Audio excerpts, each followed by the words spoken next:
नमस्कार दोस्तों। भगवान ने ये दुनिया क्यों बनाई, इस वीडियो की श्रृंखला में जो आज की हमारी चर्चा का विषय वो ये है कि क्या परमात्मा होता है। और इसमें एक दूसरा प्रश्न ये है कि प्रकृति ही इस दुनिया को चला रही है। तो जिनका ये प्रश्न है उनका ये मानना है कि प्रकृति के अलावा इस दुनिया का कोई चलाने वाला नहीं है। और तीसरा एक जो कमेंट है वो ये है कि क्या आप माधवाचार्य जी से भी बड़े गुरु हो गए हैं जो इस सत्य को नहीं जान पाए कि आत्मा और परमात्मा एक हैं।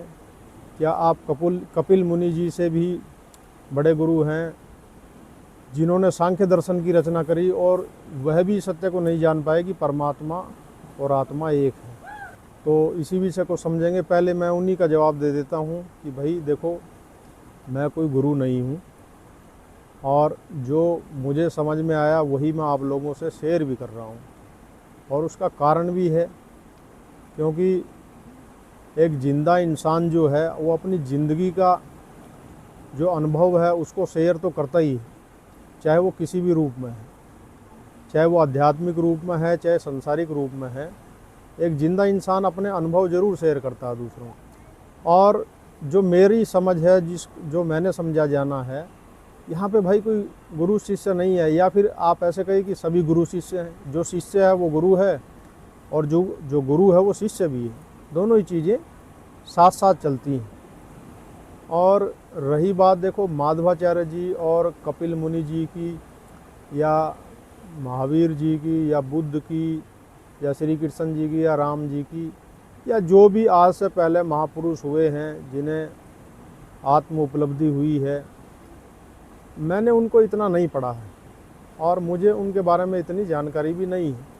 थोड़ा बहुत जो आपने सुना, जैसे आप लोगों ने सुना, उतना ही मैंने सुना है। लेकिन अगर मैं ये कहूँ कि भाई देखो, उनका सत्य मेरे किस काम का। मैंने तो जो स्टडी करी है वो अपने मन की करी है, क्योंकि मैं परेशान अपने मन से था, उनके मन से परेशान थोड़ा ही था। जो उनके मन की स्टडी करता, उनके सत्य की स्टडी करता, मैं अपने मन से दुखी था। तो अगर मैं अपने मन से दुखी हूँ तो मैं अपने मन को ही पढ़ूंगा ना, उसी का रहस्य जानने का प्रयास करूँगा। तो मैं उनके मन में क्या था वो मैं नहीं जान सकता। और मैं मानता हूँ कि ऐसा करना भी एक तरीके से जो है समय खराब करना ही है, क्योंकि मेरा दुख तो मेरे से मिटेगा, मेरी मुक्ति तो मुझसे ही होगी, दूसरे से तो हो ही नहीं सकती। तो ये जो है आत्मा परमात्मा का, ये बहुत ही एक निजी विषय है और इसमें हम दूसरे की उपलब्धि, दूसरे की मुक्ति मोक्ष की चर्चा करें तो वो उतनी सार्थक नहीं है। बात अपनी ही करनी चाहिए। और मुझे तो जो भी कुछ मिला वो मेरे खुद के जरिए ही मिला। मुझे तो अपनी खोज में ही सब कुछ मिला, दूसरे की खोज मैंने की ही नहीं। और जो दूसरे की खोज करते हैं वो इतिहासकार होते हैं, यानी इतिहास को दोबारा रिसर्च करते हैं। और मैं कोई इतिहासकार तो हूँ नहीं, तो मैं उन महान आत्माओं से अपनी तुलना नहीं कर सकता और मैं ऐसा करना भी नहीं चाहता कि है। और मैं तो भैया एक सामान्य आदमी हूँ जैसे आप हैं, और जो मुझे जानने वाले हैं वो भी भाई यही, वो भी हमारी तरह ही हैं, हम भी उन्हीं की तरह, कोई विशेषता नहीं है। तो सिर्फ अपने अनुभव शेयर करके मैं उनको प्रेरित करना चाहता हूँ कि जिस तरीके से मेरे को ये सत्य मिला है, अगर आप चाहें तो आपको भी मिल सकता है। अगर नहीं चाहिए, अगर आपकी इस तरफ इच्छा नहीं है, आप जैसा जीवन जी रहे हैं, आप वैसे में खुश हैं, तो आप वहाँ बने रहिए। फिर ये वीडियो आपके मतलब की नहीं है। ये तो जिज्ञासु लोगों की है जो इस दुनिया का सत्य जानने के लिए चले हैं। और देखो, दूसरे का सत्य कैसे आपके काम आएगा? आ ही नहीं सकता। मेरा जो सत्य है वो मेरे काम आएगा, मेरे से पहले जितने महान आत्मा महान पुरुष हुए उनका सत्य उनके काम आएगा। वो ऐसे आएगा ना, क्योंकि उनका सत्य मैं जान नहीं सकता। जैसे किसी और के माँ बाप मेरे माँ बाप नहीं हो सकते। जो मेरे माँ बाप हैं, जिन्होंने मुझे जन्म दिया है, वही मेरे माता पिता हो सकते हैं। और जो भी उनकी हैसियत है, जो भी उनकी वसीयत है, जो भी उनकी संपत्ति है, मुझे मिलेगा तो उन्हीं से मिलेगा, किसी और से कुछ नहीं मिल सकता। ठीक ऐसे ही मुझे मेरा सत्य भी मेरे द्वारा ही मिलेगा। किसी और का सत्य मेरी संपत्ति नहीं है, ना वो मेरे किसी काम का है, ना मुझे उससे कोई सहायता मिल सकती है। अगर हो सकता है तो एक प्रेरणा मिल सकती है उससे, कि इन्होंने, उनकी जीवन से एक प्रेरणा तो मिल सकती है कि ऐसा जीवन जी के हम भी सत्य को उपलब्ध हो सकते हैं। बस इतनी प्रेरणा मिल सकती है और उससे ज़्यादा कुछ नहीं मिल सकता। और जो दूसरा प्रश्न है एक भैया का जो है कि क्या परमात्मा होता है, तो ये क्वेश्चन बड़ा गजब का है। इस क्वेश्चन पर हम थोड़ी इस पर विषय पर चर्चा करेंगे, इसे समझेंगे। जो है भगवान से मेरा अर्थ यही है कि जो सत्य है वही भगवान है। यानी कि सत्य का अर्थ क्या हुआ, जो बदलता नहीं है, जो था है और रहेगा, जिसमें कोई बदलाव नहीं है, जिसमें कोई हलचल नहीं है, जिसके अंदर कुछ घटता बढ़ता नहीं है, जो ना कम होता है, ना ज़्यादा होता, ना घटता है, ना बढ़ता है, जो जैसा था वैसा है, रहेगा, उसे ही भगवान कहते हैं, उसे ही सत्य कहते हैं। सत्य और भगवान दो चीज़ नहीं है, एक ही चीज़ है।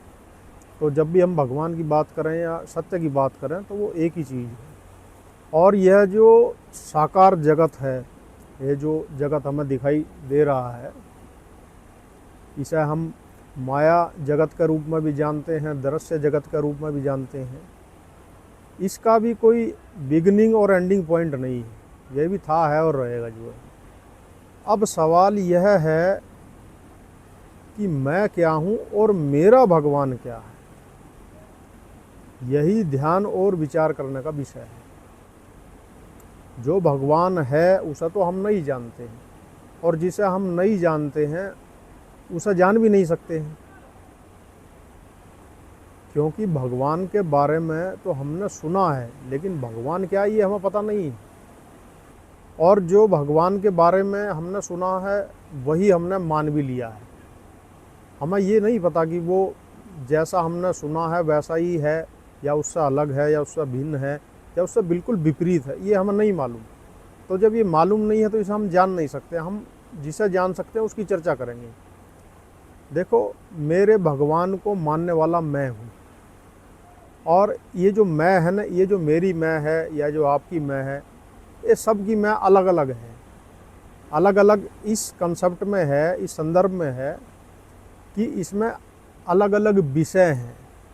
सबका विषय अलग अलग है। किसी को कुछ पसंद है, किसी में कोई गुण है, किसी में कोई कमजोरी है, किसी में कोई भी टैलेंट है, या किसी में कोई प्रतिभा है, वो सबका अलग अलग है। तो उसके अकॉर्डिंग, उस मैं के अकॉर्डिंग सबका भगवान भी अलग अलग है। उसकी भगवान की मानने की जो है मान्यता अलग अलग है, और वो उसी रूप में सब मत मतांतर संप्रदाय और धर्म है। तो इसलिए जितनी मैं है उतने प्रकार के उसके भगवान हैं। अब जैसे एक समूह में या एक सोसाइटी में जो रहने वाले लोग हैं, अब उनकी अगर मान्यताएं लगभग एक जैसी हैं तो उनका भगवान एक जैसा होगा। दूसरे जो ग्रुप के लोग हैं उनकी मान्यताएं अलग हैं तो उनका भगवान भी उसी के अकॉर्डिंग होगा। तीसरा और जो चौथा ग्रुप है, जैसी उनकी मान्यताएं हैं तो उनका विचारों के हिसाब से उनका परमात्मा अलग अलग होगा। यानी कि भूभाग, जैसा भूभाग है, जैसी संस्कृति है, जैसा कल्चर है, और जैसा परिवेश है, और जैसी बोली भाषा है, उसका हिसाब से सबका भगवान अलग अलग है, एक जैसा नहीं है। तो ये जितने प्रकार के मैं हैं उतने प्रकार के उनके भगवान हैं। तो इस मैं को समझेंगे, ये मैं क्या है, क्योंकि सारा रहस्य इस मैं से ही है। क्योंकि जिस भगवान को हम मान रहे हैं वो हमारे मैं से ही पैदा हो रहा है। बस गौर करने का विषय यही है। हम जो सत्य है, जो वास्तव में एक एग्जिस्टेंस है, उस तक तो हम पहुंच ही नहीं पा रहे। क्यों नहीं पहुंच पा रहे? क्योंकि हम अपने मैं से जो पैदा हुआ है भगवान, उसी में अटके हुए हैं। तो सारा रहस्य छुपा हमारी मैं में। बस खोज इस मैं की करनी कि मैं कौन है। तो इस खोज में आप कैसे चलेंगे? इस खोज में आप ये जानेंगे सबसे पहले कि आपका मैं कहाँ से आया है। क्योंकि जहाँ से आपका मैं आया है, बस उस मैं के पीछे ही वह है। जिसे आप ढूंढ रहे हैं। तो मैं तक आप पहुंच जाओगे तो वहाँ तक पहुंच जाओगे। अब ये जो मैं हमारा आया है, ये मैं कहाँ से आया? ये मैं हमारा बाहर से आया है, क्योंकि हमारे अंदर एक नहीं दो मैं हैं। और जो हमारा असली जो मैं है, जिसको शास्त्रों में या ग्रंथों में परमात्मा कहा, या मतलब शाश्वत सत्ता कहा, अटर्निटी कहा, सुप्रीम कॉन्शियसनेस कहा, ये असली मैं तो वो वाला मैं। लेकिन इसके ऊपर जो है एक नकली मैं की परत चढ़ी हुई है, उसको इम्पोर्ट कर दिया गया, उसको मास्क कर दिया गया है। असली मैं को नकली मैं से मास्किंग कर दी गई है। जैसे मेरे इस चेहरे पे, ये मेरा असली चेहरा है, इसके ऊपर मैं कोई मास्क लगा लूँ तो ये एक आइडेंटिटी दूसरी बन जाएगी, एक फेस अलग दूसरा दिखने लगेगा आपको। तो ऐसे ही जो हमारा मैं है, जिसे हम मैं मान रहे हैं, जिसे हम कहते हैं कि मैं ये हूँ, मैं कुछ भी लगा लो, मैं इंडियन हूँ, या मैं हिंदू हूँ, या मैं फलाना जाति से हूँ, ठाकुर हूँ, ब्राह्मण हूँ, जाट हूँ, शूद्र हूँ, या जो भी कुछ मैं ये अपने को संबोधित करता हूँ, ये मैं जो हमारी आई है, यही वो मास्किंग वाली मैं है। जो मास्क जिसको बोलते हैं ना, एक छवि है, इमेज है, यही। तो ये वाली जो इमेज है हमारी, ये आई कहाँ से है? ये आई है बाहर से, ये समाज से आई। क्योंकि समाज ने आपको जिस नाम से संबोधित करा, आपने उस नाम को मान लिया। समाज ने आपको जिस जाति से संबंधित कर दिया, उस जाति को आपने अपना मैं मान लिया। समाज ने आपको जो रंग दे दिया कि आपका ये रंग है, आपने उस रंग को मान लिया। समाज ने जैसा आपको बताया, आपने अपने बारे में वो जो सब चीज़ें मान ली, वही आपका मैं है। तो अगर मान लो कि इस समाज के बिना आपका मैं नहीं हो, अगर मान लो कि ये समाज नहीं हो, तो क्या आपका मैं हो सकता है? अगर ये कल्चर नहीं हो, ये देश काल परिस्थिति ना हो जिसमें आप हैं, जिस भूभाग में आप रह रहे हैं, जो भी जोग्राफिकल लैंड है आपका आसपास का, जैसा भी नेचर आपके आसपास है, जैसी संस्कृति आपके पास है, जैसे लोग, बोली, भाषा, खान पान, ये जो है, यही सब मिला का आपका मैं है ना। अगर आपको यहाँ से हटा दिया जाए, इस समाज से हटा दिया जाए, तो क्या आपका मैं बचेगा? तो आपका मैं भी नहीं बचेगा, क्योंकि आपका मैं इसी समाज से है, और इस समाज के होने से ही आपके मैं की पहचान है। इस समाज के बिना आपकी कोई पहचान नहीं।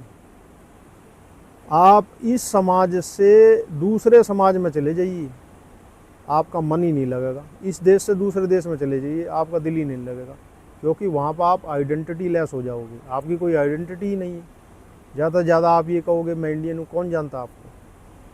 और जब आप यहाँ से दूसरे देश में जब जाते हो ना, तो आप जो दूसरे देश के लोग हैं, उनसे तो आप बात ही नहीं करते, कर ही नहीं पाते, उनसे आपका मन नहीं मिलेगा। वो जो मन ना मिलने का कारण है ना, वो भी यही है, क्योंकि आपका मन भारतीय है, आपका मन भारत से है, आपकी मैं भारत से है। तो आप वहाँ जाके भी भारतीय ही ढूंढेंगे। जैसे यहाँ ऋषिकेश में अंग्रेज आते हैं ना, तो अंग्रेज लोग अंग्रेज़ों के साथ ही मिलते बैठते। भाई आप भारत में आए हो, आप भारत के लोगों से मिलो, बातचीत करो, दोस्ती करो आप। लेकिन उनका जो मन है वो उनका पश्चिम का मन है। तो पश्चिम का मन जो है, पश्चिम का जो मैं है, वो अपनी संस्कृति, अपनी बोली, अपनी भाषा को ही ढूंढेगा दूसरी जगह पर भी जाकर। अब ये बात मुझे ऐसे समझ में आई, क्योंकि ये मेरा प्रत्यक्ष का अनुभव है। जब मैं पहली बार विदेश यात्रा में गया, विदेश में पढ़ाई करने के लिए गया, और मैं वहीं उस देश में रहा काफ़ी लंबे समय तक, तो मेरे को वहाँ के खाने में भी स्वाद नहीं आता था, वहाँ के पानी में भी स्वाद नहीं आता था, किसी चीज़ में कोई टेस्ट नहीं था। वो वहाँ की जीवन बिल्कुल रंगहीन था। तो मैं हर बार यही क्वेश्चन अपने से करता रहता था कि लोग भी यहाँ हैं, हवा पानी सब यहाँ है।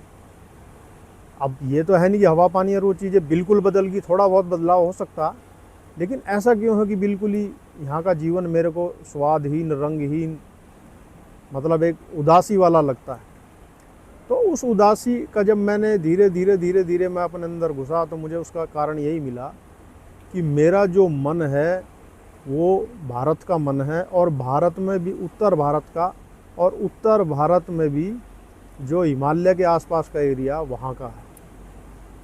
तो मेरे मन में जितनी भी कंटेंट हैं, मेरे मन में और या मेरे मैं में कह लूँ, दोनों एक ही बात है, मेरे मैं में जितना भी अनुभव है वो वहाँ का है। तो जो वहाँ का अनुभव है वही मेरे को क्लिक होगा, नया अनुभव मुझे क्लिक नहीं होगा, नया अनुभव मेरी समझ में नहीं आएगा, क्योंकि मेरा ये जो मैं है वो यहीं उत्तर भारत में हिमालय की इन्हीं तलहटी में यहीं एग्जिस्ट करता है, ये दूसरी फॉरेन कंट्री में नहीं करता। तो वहाँ पर जाकर मैं इस मैं से एक तरीके से मैं हीन हो गया था, मतलब मेरे में मेरी मैं नहीं रही थी। तो जब मेरे में मेरी मैं नहीं रही थी तो मेरा मन भी नहीं रहा, तो उस कारण से मेरा वहाँ पर मन नहीं लग रहा था, क्योंकि मेरे मन में जो बसा है वह वहाँ पर समाप्त हो गया था। इसीलिए हमारा मन दूसरी जगह पर जाकर वापस अपनी जगह को याद करता है। किसी भी आप दूसरी जगह चले जाओगे, वहाँ जाके आप अमन हो जाओगे, वहाँ आपका मन नहीं है, क्योंकि वो सब चीज़ें आपके मन से मैं से सब अलग हैं। तो इसीलिए वहाँ जब आप अमन हो जाते हो तो आपका मन अपने ही जगह को याद करता है। थोड़ा सा जीवन में ट्रैवल करते होंगे तो आप इस चीज़ को अच्छे से समझ पाएंगे, और अगर आप ट्रैवल नहीं करते हैं तो आप ट्रैवल करना शुरू कीजिए, क्योंकि बिना घूमे भी ज्ञान नहीं होता। जीवन में कर्म जरूरी है, कर्म से अनुभव और अनुभव से ज्ञान और ज्ञान से बोध होता है।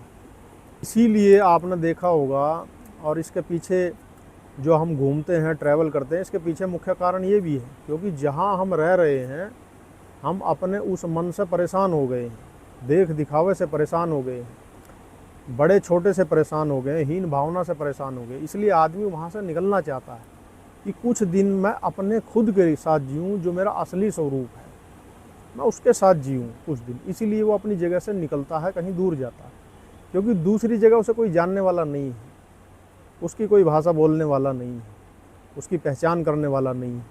तो वहाँ पर वो अपनी असली पहचान को जी सकता है, फ्रीडम के साथ, स्वतंत्रता के साथ। क्योंकि ये जो नकली पहचान है, ये जो मास्क लगा रखा हमने चेहरे पे, ये हमारी आत्मा को बांधता है, उसको सीमित करता है, लिमिट करता है। और देखो, परमात्मा सबको स्वतंत्र रखता है, यहाँ पर हर एक जीव स्वतंत्र है। आप किसी को कितना भी अच्छा खाना, किसी जीव को, किसी कुत्ते बिल्ली को भी आप अपने घर में पाल रहे हैं और कितने भी अच्छे प्यार से आप उसे रख रहे हैं, तब भी जब उसका आप पट्टा खोलोगे तो खुशी से वो आपसे दूर भागेगा आज़ाद होकर, क्योंकि अपनी आज़ादी यहाँ हर एक जीव को प्यारी। तो ठीक ऐसे ही हम भी अपनी इस नकली मैं से ना, नकली छवि से छुटकारा पाने के लिए बाहर घूमने के लिए निकलते हैं, कि जो मैं असली मेरा स्वरूप है उसे मैं वहाँ जाकर जीऊँ। तो इस नकली मैं को जानने के लिए आपको अपनी यात्रा करनी है, अपनी खोज करनी है। इसके जानने में ही सबका जानना हो जाएगा, क्योंकि मैं और परमात्मा, अब ये कहेंगे तो ये मामला थोड़ा कंट्रोवर्सी हो जाता है, क्योंकि कुछ लोग समझते हैं कि नहीं समझते, लेकिन मैं से भिन्न नहीं है कोई परमात्मा। मैं में ही परमात्मा का निवास है, उससे भिन्न ही नहीं। जब कण कण में परमात्मा है, हमारे हृदय में परमात्मा है, तो हमसे अलग कैसे हो जाएगा वो। बस यही है कि उसको इस नकली मैंने, जिसे हम मन कहते हैं, इसने ढक रखा है उसको, उसका अनावरण उस पर चढ़ा हुआ है, तो वो हमें दिखाई नहीं देता, या हमारा ध्यान नहीं जाता उस तरफ, या हम ध्यान देना नहीं चाहते, क्योंकि ध्यान इसलिए भी नहीं देना चाहते कि इन चीज़ों के फ़ायदे नुकसान भी होते हैं। ऐसा जानबूझकर भी नहीं करते, क्योंकि हम फ़ायदे नुकसान से ही हमारा जीवन ज़्यादा चलता है, हम फ़ायदे को ही ज़्यादा इम्पोर्टेंस देते हैं। तो अगर हम ऐसा जान लेंगे तो वैसा व्यवहार करने लगेंगे। अगर हम अपने स्वरूप के अकॉर्डिंग व्यवहार करने लगेंगे, जो हमारा निज स्वरूप है, जो हमारा वास्तविक स्वरूप है, जो हमारा स्वभाव है, अगर हम वैसा एक्ट करने लगेंगे समाज में, तो हो सकता है कि समाज हमको स्वीकार ना करे, और स्वीकार नहीं करेगा तो उसका नुकसान होगा। तो इस वजह से भी कुछ लोग हिम्मत नहीं करते हैं। लेकिन वो हिम्मत नहीं करते हैं तो वो नकलीपन के साथ अगर जिएंगे तो अंदर घुटन होगी, अंदर मन में घुटन होगी ना, अपने को घोट के रखा हुआ तो घुटन होगी, और घुटन में तो दुख होगा, ज़िंदगी में मज़ा नहीं आएगा। ज़िंदगी में तो मज़ा ऐसे ही आएगा जैसे आप हो वैसे ही जीने में मज़ा आएगा, खुद को जानने में, खुद को समझने में, खुद को पहचानने में, खुद की खुद से प्राप्ति करने में ही मजा आता है आदमी को। और अपने से आदमी जितना दूर होता है उतना ही तनाव में होता चला जाता है। तो खुद के नज़दीक आने के लिए आदमी को सत्य का साथ देना पड़ेगा, ईमानदारी से जीवन जीना पड़ेगा। वही सब चीज़ें हैं, इनके अलावा कोई रास्ता है ही नहीं। अपने कर्म को शुद्ध करना पड़ेगा, क्योंकि ये हमारी जो मैं है ये हमारी कर्मों से ही बनी हुई है। हमारा मन कुछ और नहीं है, हमारे कर्म ही है, उनकी मेमोरी ही हमारा मन है। जो हमारे कर्म हैं उनकी मेमोरी ही हमारा मन है, उससे अलग कोई हमारा मन थोड़ा ही है। अगर आपके कर्म अशुद्ध हैं तो आपका मन कभी भी शुद्ध नहीं हो सकता, वो अशुद्ध ही रहेगा। अगर आपको अपना मन शुद्ध करना है तो कर्मों को शुद्ध कर दो, मन शुद्ध अपना आप हो जाएगा। जब तक कर्म शुद्ध नहीं होंगे तब तक मन शुद्ध नहीं होगा। और इसीलिए यहाँ कर्म का महत्व है, नहीं तो ये शरीर ही क्यों मिला है, ये कर्म करने की ज़रूरत ही क्या है। अगर सब कुछ 1 घंटे आधे घंटे ध्यान में बैठने से ही हो जाएगा तो 24 घंटे जो कर्म कर रहे हैं इन कर्मों की फिर आवश्यकता ही क्या है। फिर ध्यान में ही बैठे रहो, उसी से सब ठीक हो जाएगा। व्यवहार में आपके ईमानदारी मतलब बेईमानी करते रहो, आपका मन शुद्ध हो जाएगा क्या? नहीं होगा, क्योंकि जो व्यवहार आप कर रहे हैं उस व्यवहार की मेमोरी ही आपका मन है, और वो मन आपके अंदर रहेगा ही रहेगा, उससे थोड़ी भाग जाओगे। और जो मन अशांत है, अशुद्ध है, वो आपको शांत कैसे होने देगा। तो इसलिए सबसे पहले तो आदमी को अपना कर्म ही शुद्ध करना पड़ेगा। जो व्यवहार है उसका 12 घंटे आपका जो व्यवहार है उसे आप ईमानदारी और सत्य से उसका आचरण करोगे तो व्यवहार के शुद्ध होने से ही आपका मन शुद्ध हो जाएगा, और कुछ करने की ज़रूरत ही नहीं है। जीवन में ये चीज़ें इतनी कॉम्प्लिकेटेड नहीं है जितनी हमने बना रखी। ठीक है, कुछ लोगों का इनसे काम धंधा चलता है, वो अलग बात है, लेकिन लोग भी उन्हीं को ज़्यादा फॉलो करते हैं, इन्फ्लुएंसर को, इनसे इन्फ्लुएंस हो सके। और उनका कारण भी यही है कि उनके अंदर भी वही ईगो है जो हीन भावना से ग्रस्त है, जो अपनी हीन भावना मिटाने के लिए अपने आप को बड़ा दिखाने की कोशिश में है कि अगर मुझे भी ये शक्ति या ऐसा वैभव या ऐसा कुछ अलग मिल जाएगी, मैं दूसरों से अलग दिखूं, तो मैं भी समाज में मान सम्मान पाऊं। तो ये मान सम्मान की जो होड़ है, ये भाव है, मान सम्मान की जो होड़ है, ये जो भावना है, ये हीन भावना की ग्रंथि से ही आती है, जो हमारे अंदर हीन भावना हो गई। तो असली जो मैं है हमारा, वो सब प्रकार की भावनाओं से मुक्त है। वहाँ कोई भावना नहीं है, वहाँ सिर्फ और सिर्फ निरा आनंद है और कुछ नहीं है। और इसीलिए अगर यदा कदा उसकी झलक आ भी जाती है, जिसमें हम अपने मन से बाहर हो जाते हैं, मन से परे हो जाते हैं, चाहे वो कोई नशा करके ही हो जाओ या कुछ भी करके हो जाओ, तो वो थोड़ी देर के लिए आनंद आ जाता, मज़ा आता। क्योंकि आनंद वाला स्वरूप तो अपना है ही ना। अगर नहीं होता तो आनंद आता कहाँ से? मज़ा आता ही नहीं, किसी को भी नहीं आ सकता। और दूसरा अपना जो भाई का एक प्रश्न और था कि यहाँ पर बस प्रकृति है और ये प्रकृति सब कुछ चला रही है। तो भाई प्रकृति भी जो है उस परम सत्ता का ये एक प्रगट रूप है, मतलब एक साकार रूप है। उसके अंदर चेतना तो विद्यमान है ना, प्रकृति कोई जड़ थोड़ा ही है भाई। प्रकृति के अंदर जो मूवमेंट हो रही है उस मूवमेंट का कोई तो सोर्स होगा ही। बिना किसी एनर्जी के, बिना किसी सोर्स के, बिना किसी चेतनता के क्या इन पदार्थों में हलचल हो सकती है? अगर आप ये पत्थर भी देख रहे हैं जिसके साथ में बैठा हूँ, ये भी हज़ारों सालों में अपना आकार बढ़ा रहा है, ये भी बढ़ घट रहा है। तो कोई तो चेतनता इसके अंदर भी है ना, जिससे इसके अंदर जो है गति है, मोशन है। ये बात अलग है कि वो किसी में कम समय में हो रहा, किसी में ज़्यादा में हो रहा, लेकिन हो तो रहा है ना। तो कोई चेतन सत्ता तो है ही। तो आप ये तो नकार ही नहीं सकते कि खाली प्रकृति, उसके अलावा कोई चेतन सत्ता नहीं। लेकिन अगर मैं ये कहूँ कि प्रकृति और जो चेतन सत्ता है, जिसे हम चेतन कहते हैं, वो दोनों एक ही है। प्रकृति जो है उसका मैटर वाला स्वरूप है, साकार स्वरूप है, जो इंद्रियों से दिखता है, जो हमारी आँखों से दिखता है, हमारे इन पांचों सेंसस से जो अनुभव होता है, वो जो उसका मैटर स्वरूप है, प्रगट स्वरूप है, उसको प्रकृति कह देते हैं। और जो उसके पीछे है, जो दिखाई नहीं देता है, जो चेतनता उसके पीछे जो दिखाई नहीं देती है, उसे परमात्मा कह देते हैं, या आत्मा कह देते हैं, या चेतन कह देते हैं, या सुप्रीम कॉन्शियसनेस कह देते हैं, कुछ भी कह दो आप। तो भैया आशा करता हूँ कि इसमें मेरा मोटिव किसी का जो है भावनाओं को आहत करना तो है नहीं। और मैं तो ये भी कहता हूँ कि मेरी वीडियो को वही लोग देखें जो अपनी खोज के लिए उत्सुक हैं, जिज्ञासु हैं। बाकी दूसरे लोग इसे मत देखेंगे, क्योंकि वो परेशान हो सकते हैं इससे। वो अपनी मान्यताओं के साथ बहुत ज़्यादा जो है फर्म है, तटस्थ हैं। तो तटस्थ बने रहें, अगर उनमें वैसे आनंद, जिसको जैसा आनंद आ रहा वो वैसे रह सकता है जो। तो आशा करता हूँ कि इन भाइयों की जिज्ञासा का कुछ हल हुआ होगा यहाँ पे। अगर कुछ नहीं हुआ है तो ये श्रृंखला तो अपनी जारी रहेगी। इसमें आप अपने कमेंट और भी ऐड कर सकते हैं। मुझे सुनने के लिए और समय देने के लिए भैया आप सभी का बहुत बहुत धन्यवाद।